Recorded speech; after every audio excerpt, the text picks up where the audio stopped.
Israeli airstrikes on Gaza killed 9 Palestinian militants. 9 Palestinian militants have been killed in Israeli air raids on Gaza following rocket attacks on Israel.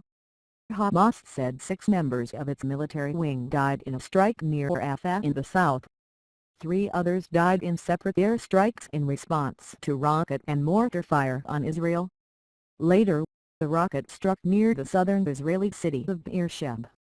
Tensions in the region are high following the murder of Palestinian teenager Mohammed Abu Khdair last week. On Sunday, police said they had arrested 6 Jewish suspects in connection with the killing. Police told the BBC the 16-year-old was apparently murdered because of his nationality. Details have not been divulged because the case is subject to a gagging order.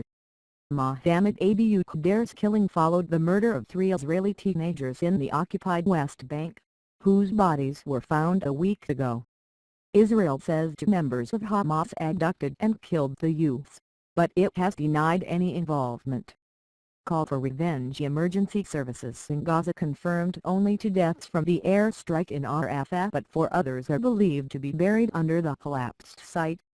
The 7th victim was reported killed in another attack. Earlier, 2 other Palestinian militants were killed in a separate air attack near the refugee camp in central Gaza.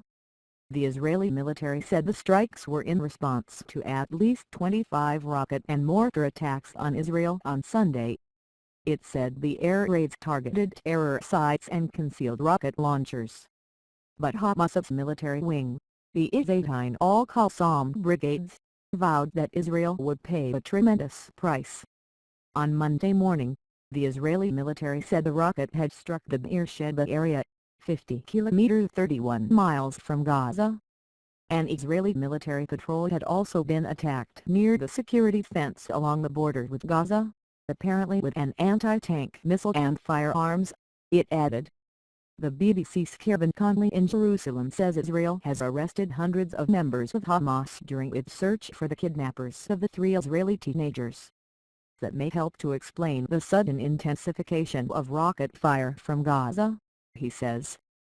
Brutal behavior. Israeli Prime Minister Benjamin Netanyahu has promised to bring to justice the killers of Mohammed Abu Khdair.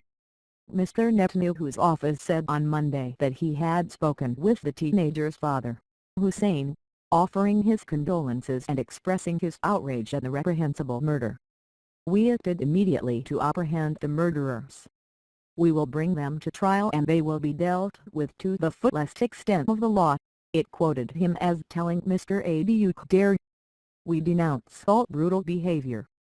The murder of your son is abhorrent and cannot be countenanced by any human being," Mr. Netanyahu said.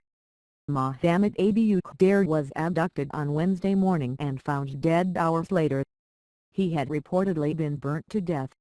His funeral in East Jerusalem on Friday triggered repeated clashes between police and Palestinian youths there and in Arab Israeli towns in the north of Israel. Earlier in the week, the 3 Israeli teenagers Naftali Frankel, Gilad Shaar, both 16 years old, and Ayal Yifrek, 19 were buried, their funerals attended by thousands of people, including Mr. Netanyahu. They were abducted while hitchhiking in the West Bank and their bodies were found last Monday. Justice Minister Tzipi Livni said her department was investigating some of the anti-Arab incitement seen on social media last week. "These things need to be cut when they are small," she told Channel 2 TV. "At this moment, everybody's job should be to lower the flames." Israeli officials said the 6 suspects remained in custody and were being interrogated. They were described as young males, including some minors, all of whom live in the Jerusalem area. About 50 people have been arrested in protests following Mohammed Abu Khdair's death, officials say.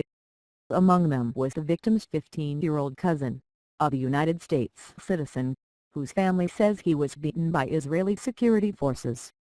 The boy, Tarek Khdair, who attends a school in Florida, was bailed after appearing in court on Sunday, accused of attacking police officers during the unrest. His parents denied that he was involved in the riots.